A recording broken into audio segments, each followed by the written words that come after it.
Hi, welcome to Chats Over Coffee with My Yoga Teacher, the podcast where a comedian talks to his yoga teacher. I feel like I should elaborate on that. The comedian's me. Should we just do the show? Here it is. Okay. So what? I don't like doing sound checks. Sorry. No, it's alright. It's really awkward because I have to do sound checks when I'm doing tour support, and I don't know. I just do not know what to say. You're supposed to go check, check, check. No one does that. Maybe because it's hack. I don't know. It's stupid because you're in front of all of the tech people and they know you're doing. They know you're a comedian, so you sort of feel like, am I supposed to say something funny now? Like, I don't know, some daft catchphrase or something. I've heard that a good thing to do is to talk about what you have for breakfast. Okay. So I try and do that now. So what did you have for breakfast? But I had porridge with blueberries and a banana. That's pretty good. I've only recently started putting bananas in my porridge, and it is a revelation. You've never had any bananas in your porridge? Never, in all these years. My dad told me he saw something on daytime TV recently, which said that we're eating bananas in the wrong direction. I don't mean upside down, because they say that monkeys open them upside down, don't they? Yeah, you're supposed to hold it by the little sticky part and then open it from the bottom, but I'm not a monkey, so... Well, you're very insistent on that point, but... They're the experts in bananas, though. I've always found it a bit like, I don't know if pretentious is the right word, but I always found it one of those annoying things where people are like, ooh, you have to hold your banana this way around. You think it's pretentious to do it like a monkey? I mean, yeah, I don't know. Isn't it? I think the humans are the pretentious ones. Like, well, actually, the more refined way of eating it is this way. But that wasn't what you were talking about. No, that was not what I was talking about. So apparently you're supposed to eat bananas. So if you imagine it, eating it side on. Like a corn on the cob? Yeah, sort of. But there's no middle on it, so that doesn't really make any sense. Well, no, you just sort of nibble around the sides of it. What? Okay. And if you do that, then apparently it tastes sweeter. I have been experimenting with this. I feel like, I don't know if it's like, because it's been, or would have been primed for it, or whether it genuinely is, but I found it maybe has something to it. This sounds like someone wanting everyone to eat their bananas like idiots. They're sat at home right now going, they believe me, there's a load of people out there right now eating their bananas like corn on the cobs. If I may introduce my 50th Seinfeld reference in this. There's an episode of Seinfeld where someone eats a Snickers with a knife and fork. And then so someone copies it, and then everyone starts doing it, and you go to like a cafe, and everyone's eating Snickers with a knife and fork, and M&Ms with a spoon and stuff. Oh my god! But I would try the banana thing. Okay. I mean, you're going to be primed to sort of feel like it's bollocks now, aren't you? You're going to be really insisting that it's not. Nope. Yeah, exactly. I'll have to do it first thing in the morning. Have a cup of water. Have a bite of the same banana. Have some water, and then eat the banana around the side. That's like the only way to really tell, isn't it? Don't just try not to go into it too judgmentally, like, because it's not. That won't be an empirical experiment, will it? What did you have for breakfast? I had a piece of toast with peanut butter and a cup of green tea, and then I was gonna have a piece of fruit, but then it just didn't happen. But if it helps, I had a salad for lunch. That's not why I asked you, but. You're trying to make up for it with the salad. Yeah, I'm trying to make up the fact that I just had a piece of toast for breakfast with no veggies or fruit or anything. It's alright. As long as you're happy admitting that, that's okay. I do like peanut butter, but it just gets all stuck in the roof of your mouth. What you need is Whole Earth peanut butter. I think that's the brand. There's a brand of peanut butter that I buy that is like liquidy.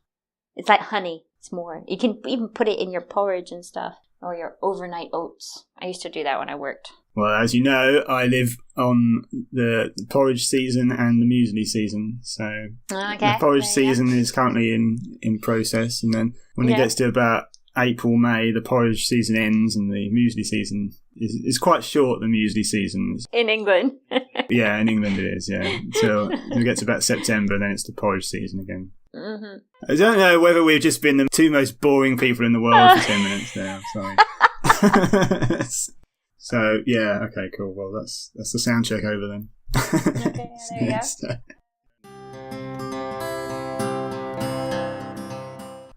if Disney approached you and asked you to do something, you wouldn't turn them down because it's well, like, I it's don't Disney. know. I have my morals. I mean, okay, well, Disney maybe was an turn them anti-Semite, so I'm not, Song of the South is a racist film, and... Okay, well, maybe you would turn them down, but... I know everyone's got a price. I just mean, like, you almost wouldn't say no to a large...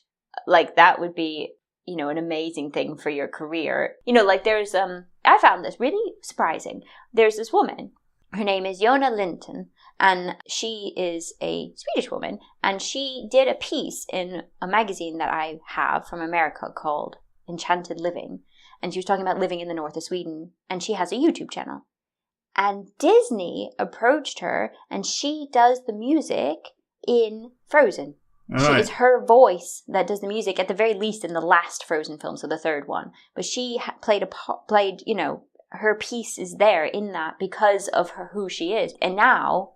she's like quite famous for that. I mean, obviously not famous as in like Brad Pitt, but I mean like she's well known now, and her artwork that she kind of does as well sells for a lot of money. So even though it's a bit like, I don't know how I feel about it, because they found her like that, and like I'm really pleased that it's worked, but it's also a bit like, is that how we work these days? That you have to have a presence on some sort of platform somewhere to make your career big? Well, why do you think I'm doing this?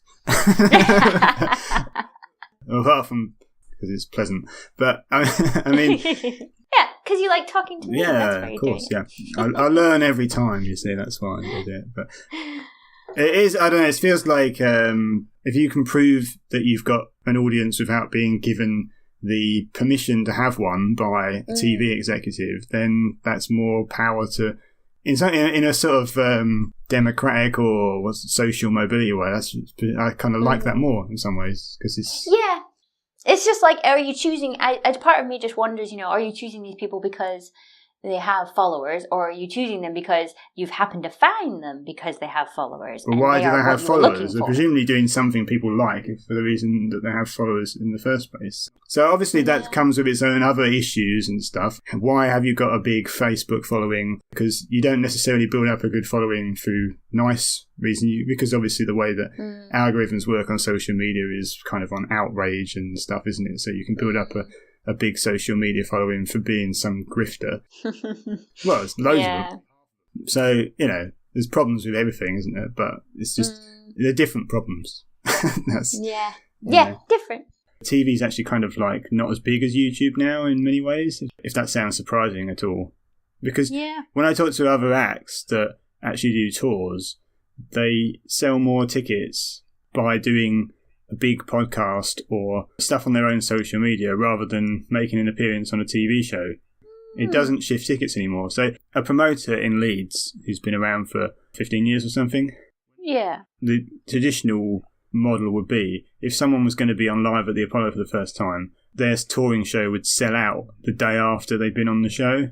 But now it makes no difference. Really? Yeah. The viewing figures are a lot lower, but also just people just don't watch TV, or or maybe just a certain demographic watches TV. Because let's say our generation, like, it makes myself sound like I'm young, but which I'm increasingly less young as time has gone on.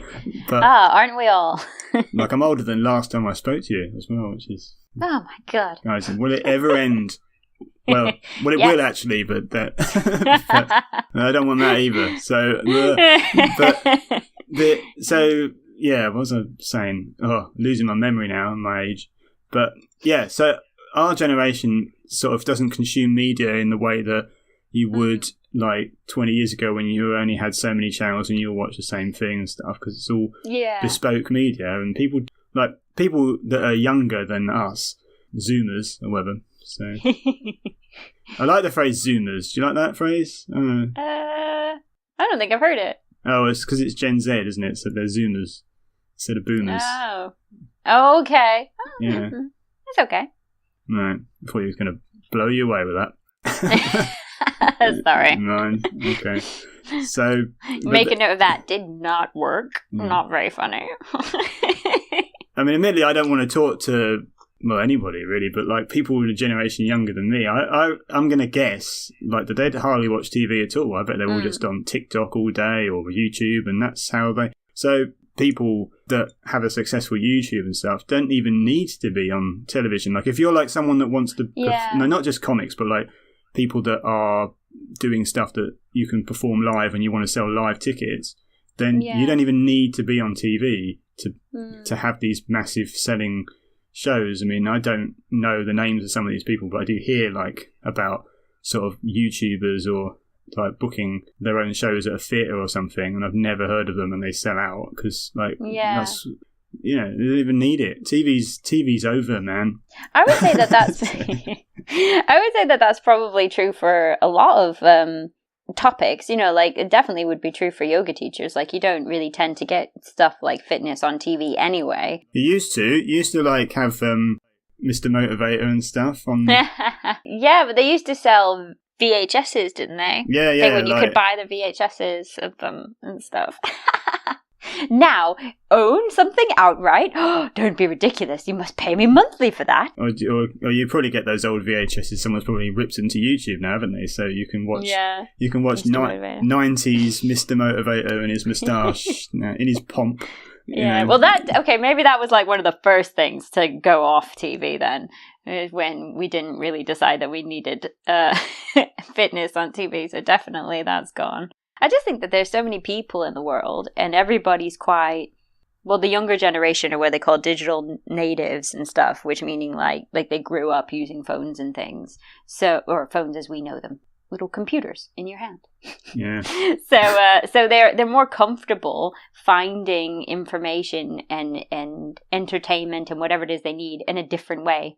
Whereas if you only really used your phone as a phone, and then all of a sudden you had options to use it as more than that, you still might not, because it just might not, like, what you bothered about, I'll just do it, you know, this way, like I've always done. But I mean, I suppose that kind of digital nativeness comes with its ups and downs. Well, you just get a very bespoke media consumption then, don't you? So yeah, but what I mean is like they know if you press this button, this happens, but when that doesn't happen, they have no idea why, and in general it can come across as being quite dim, whereas someone like right, yeah. I'm making a little bit of generalization here obviously, but you upset all our young listeners now.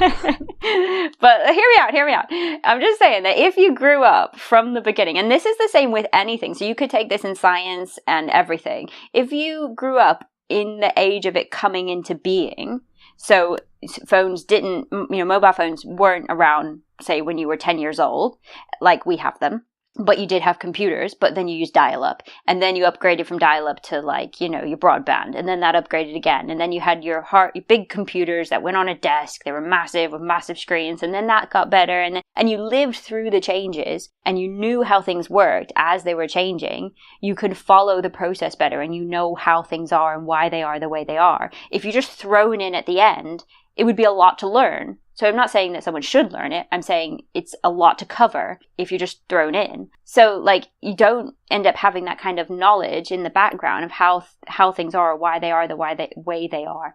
Like, I'm finding that right now with my science stuff, because we're covering quantum mechanics, and a lot of it is like, well, this didn't work, so we've just decided to throw in this random letter, and we'll call it this, and when we add this number, then it works. It's like, oh my god, it's so stupid.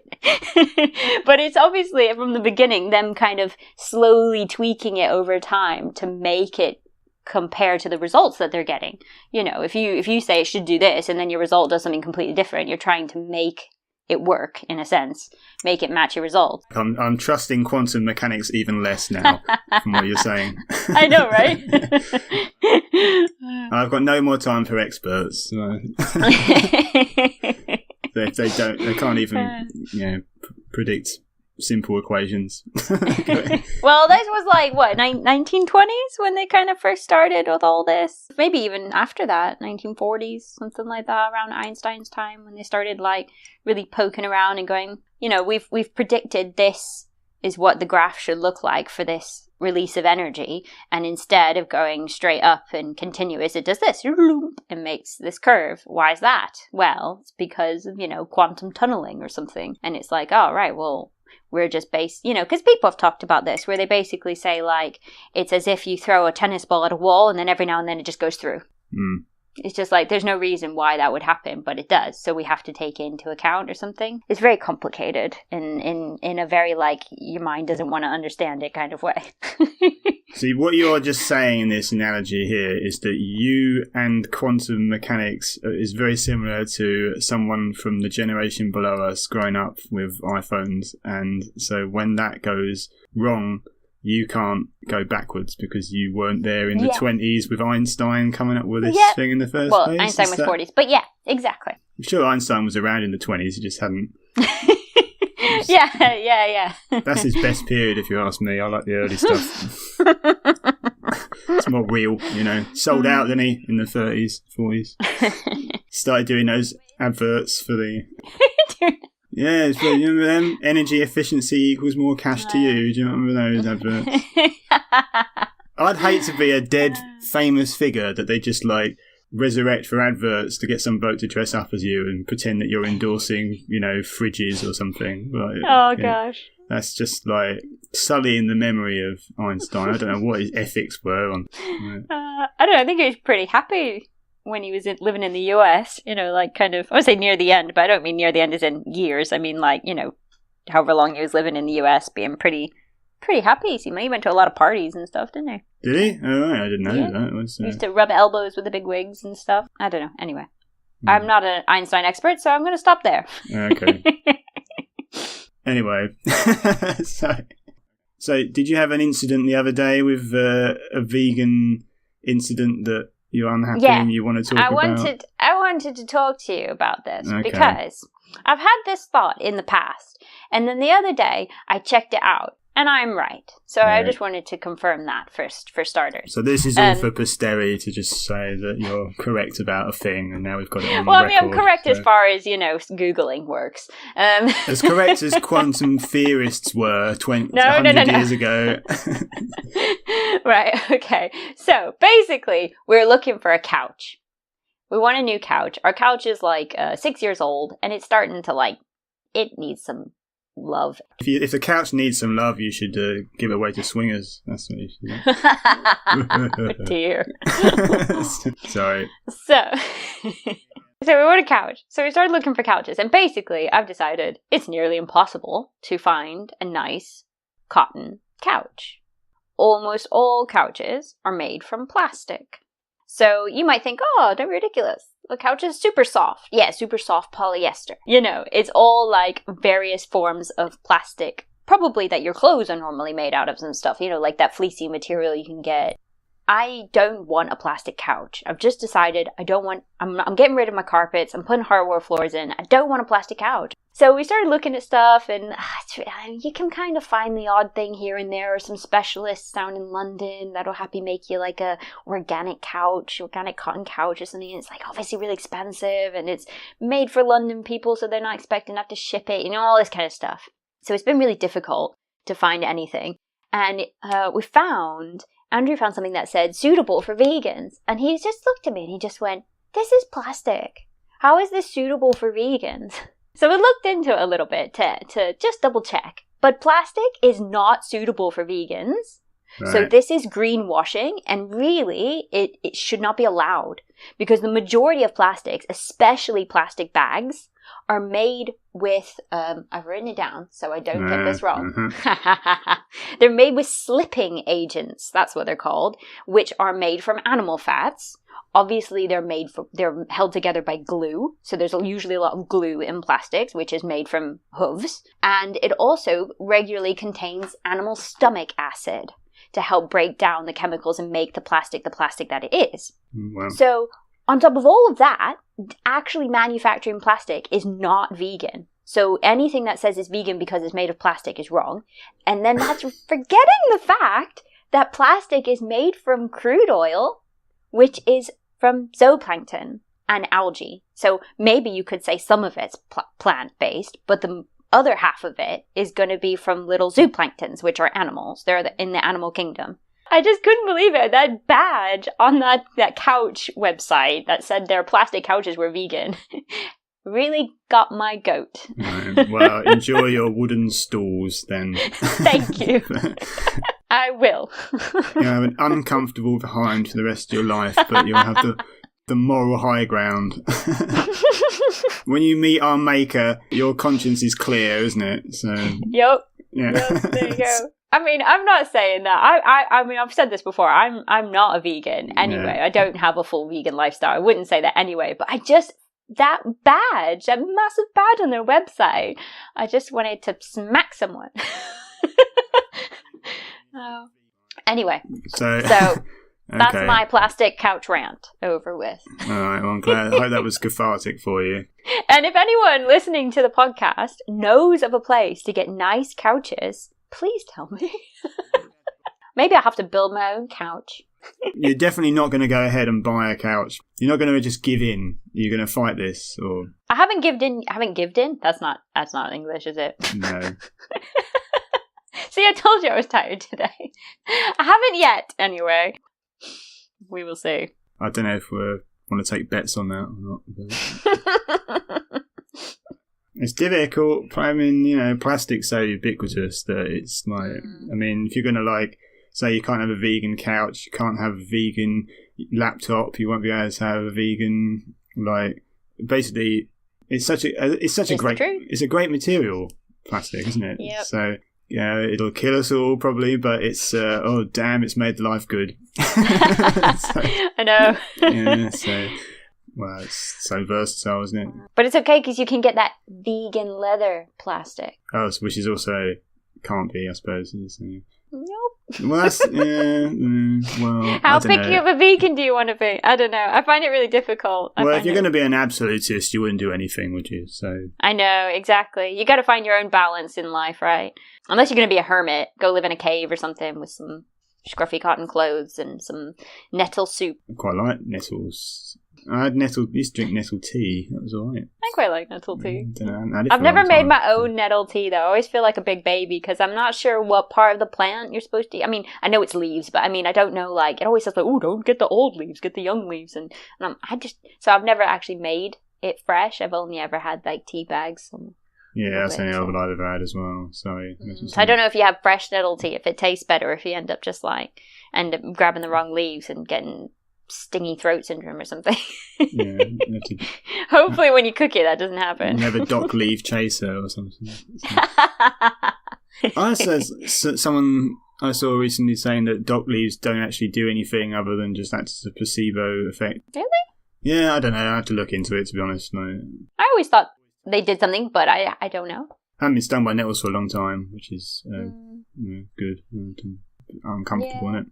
They're always a bit of a surprise, aren't they? Because you're like, oh, and then you're like, oh, I got stung by nettle. And then you're just really surprised because but it's just a plant, but it hurts. Well, what is annoying about it is when it's a longer lasting sort of thing. I don't mind being stung by something, and eventually the plant is basically telling me, can you leave me alone? Yeah. So if the plant stings me, then I'll be like, yeah, all right, mate, chill out.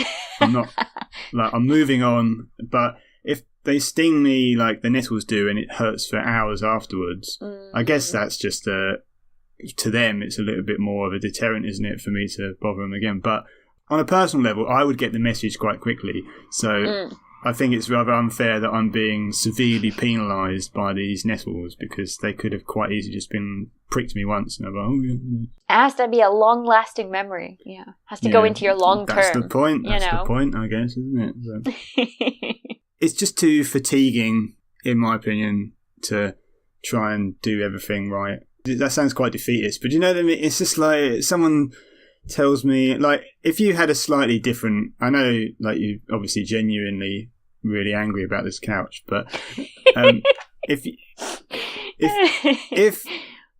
slightly changed the tone of the conversation and changed a few things around, and I wanted to buy a couch, and you were telling me that I shouldn't buy certain couches and stuff like that, that would annoy me. Yeah. Well, I'm not telling you not to buy the couch. I'm telling you not to tell me that the couch is vegan. Because it isn't. Yeah, but that's what I'm saying. Okay, so but you can buy the non-vegan couch all you want. You could go buy a real leather couch if you want. Yeah, okay, but you're not really one of these people that goes around to vegans' houses and interrogates them about their couch buying. That would be funny. I haven't done that, but now I think I will. Yeah.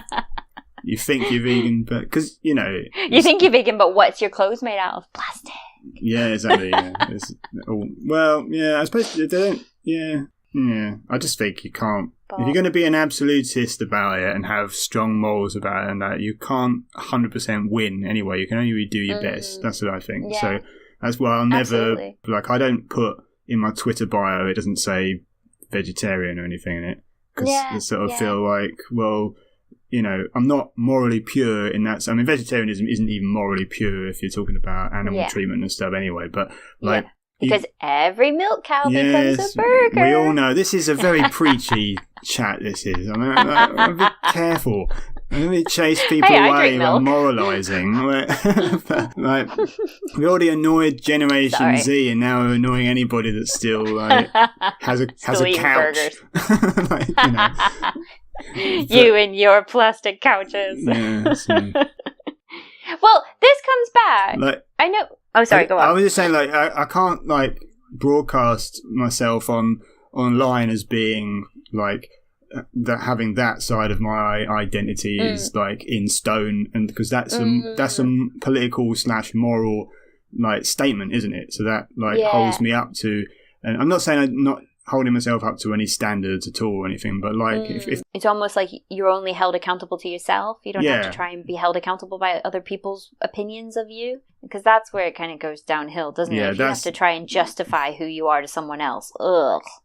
Yeah, I think that's what I was saying in a slightly less concise manner. So, and then if you get famous and then you go somewhere and they have some squidgy sweets in a bowl and you have one and someone catches you on camera, they'll be like, "He's not a vegetarian. He had a squidgy sweet." Yeah, exactly. Yeah, that's going to be front page of the Daily Mail if I'm ever. I do think that, in general, that's why when we talk, it was a while ago now, but when we talked about yoga philosophy, and the very first of the 8 limbs is ahimsa, which is non-harming, but you have to find your own peace with that, because that is nearly impossible these days. We discussed how you could go out and do something yourself on your own time in your own back, and maybe grow some roses and then give them to someone. But if you go to the store and buy roses, it's they could be not fair trade. There is all of the greenhouse gases released in terms of growing them and transporting them to your store, and maybe they're wrapped in plastic. I mean, there's you can't be absolutist. You have to have some way of making sense of it for yourself and decide for yourself how far you can go. It could turn a little bit into the 4 Yorkshiremen sketch from Monty Python, though, couldn't it? They're like, "Oh, I'm a bit more morally superior to you because I don't eat this particular thing, and I don't have a couch, and I don't have a... I don't have a couch." Yeah, so... Yep. I think the biggest thing that bothers me is people have to have the information to be able to make their own decisions. So if you bold-faced lie and tell me that couch is a vegan couch when it's made from plastic and it has glue in it and it has, animal acid, stomach acid, it's just a lie. People can buy however many plastic or leather or whatever shoes and couches they want. But if they think they're not buying what they're buying, that's when there's an issue. No, I reckon that's fine. You should get them for trading standards. That's what you should. Gonna email trading standards and say they're saying their couches are vegan. They are not vegan. No, they'll be like, "Oh, I bet this is a yoga teacher." Sorry. Oh dear. Yeah, I'm on your side. I was for you to say that plastic wasn't vegan because it's made of dinosaurs, because isn't it oil? Well, I had this thought years ago. But when I looked it up, apparently it's zooplankton, not. So I don't know how much of it is actually made from dinosaurs. Zooplankton didn't die. There isn't a farm of zooplankton, is there, to make plastics? Yeah, that's a good point. So it's not... I was actually going to mention that and I forgot. But obviously we didn't kill the zooplankton with the intention of turning it into something. It's thousands of years ago, wasn't it? Yeah. In a way, you're justifying its life by using it in... I mean, wouldn't you like as long as you're not holding it together with animal fat or something, right? Also, I think that's nice, though, isn't it? When you die, wouldn't it be quite nice for extraterrestrials to use your body to make their, motor cars and seats. Kind of creepy, but yeah, okay. We can say nice? We could go with that. It's a circle of life, isn't it? I kind of like the idea of like there's that thing where you could put someone in an egg and then the tree grows out the top and they're under the tree in the tree roots. You put someone not someone who's alive in a dead person. A dead yes, person. That's correct. It's like a form. It's like a different type of coffin. It's not your traditional coffin. It's like egg shaped or something. Okay. And you put them in like the fetal position or something, and then they fit into this egg, and then that egg is buried like you would a coffin, but it's not got any preservatives or anything, so it just biodegrades, and then a tree is on top or something. I thought that sounded really sweet. So like instead of having a graveyard full of headstones, you could have a graveyard full of trees, and each tree is a person. Sounds like the most macabre Easter egg hunt. Isn't it? God. Well, that sounds horrific, I think. Also, I'm sure that glue isn't... Are you sure glue's made out of hooves now? Or is that just like an archaic thing? Cause... It's both. Glue is made out of... Because every part... In the West, we don't like to use every part of an animal. But when an animal goes to a proper slaughterhouse, not like a butcher, that's debatable, but say like a proper big slaughterhouse, every part of the animal is used for something. It's very unlikely that they'll throw anything away. So yes, some glues are still made from animal hooves and stuff because it would just be wasted if they didn't use it for something. Do you get vegan glue then? I don't know. It's not something that I really looked up. I don't tend to buy much glue. Well, something you might have to look out for now. So. Oh, for God's sake, what have I got myself into? Well, I'm going to look at I got some glue downstairs. I have to look at the ingredients. Yeah, see if it says. But will it be like some weird word that I don't like? Probably. Prick stick? Prick stick can't be bones and hooves, can it? Sure, it's got to be. You're not going to use prick stick to make a couch, though, are you? So. Could you imagine trying to make a couch with some prick? It's a Blue Peter couch, yeah. Oh, dear. Yeah. For sure. So, but the animal fat thing is definitely true. Yeah, it's called plastics. A slipping agent. It's like I said, every part of the animal is used. So a part of me is like, oh, that's good, no waste. Yeah. But then another part of me is like, but how many do we need to be doing this? So are you saying in this utopian future where we're not eating meat and we're just growing it and stuff, we're not going to have any glue? Everything's just going to be staples. Fall apart. You know? Staples. Screws, staples. They don't tell you that. There's all these people clamouring for us to eat less meat and stuff. Well, and if we give in to them, our cars are going to fall apart. I feel like I've opened a can of worms. Well, good luck in your couch search and stuff. Thank you. Anyway, I have a homework for you. Some things are going well, though, aren't they? I mean, did you hear that the that great big load of plastic in a plastic island in the sea that's getting smaller? Yeah. Is it? Yeah. Oh, that's great. Apparently, I don't know. Yeah, I mean, I haven't gone and checked. Just a bit of to counteract all the doom and gloom. Yeah. Yeah. Anyway, you've got some homework. Anyway, I've got some homework for you before our next thing. I want you to have a think, not a research. Don't research it. Just think about it. Just think, what is yoga to you? And what does it mean? And what would you say is your definition of yoga? Right. Don't answer that now. That's for next time, is it? Why? Have you got an answer right now? No. Okay. Not really. And we can talk about it next time. Even if I did, it means this ends on tenterhooks now, doesn't it? So everyone's like, well, I really want to know. You got to tune in next time. Okay. All right. Should we leave it there then? I think so. Hey, that's the end. You made it. Congratulations. I hope that wasn't too much of an ordeal for you, which is a terrible way of saying I hope you enjoyed the show. And please come back in 2 weeks when we'll be talking about, well, I'll have some homework to finish, but we'll be talking about some other stuff as well. If you haven't heard the other episodes, I don't think they really age in such a way that they're not sort of about current events, so dip in whenever you want, and word of mouth is fantastic, so if you do know anybody that you think would be interested in the show, please tell them, or you can give us a nice review on iTunes. We haven't had one of those for ages. I'm not trying to guilt trip anybody, or share our posts on social media, or privately in your little WhatsApp groups, or whatever you want to do. Anything is appreciated, even if we don't know about it. We will see you soon.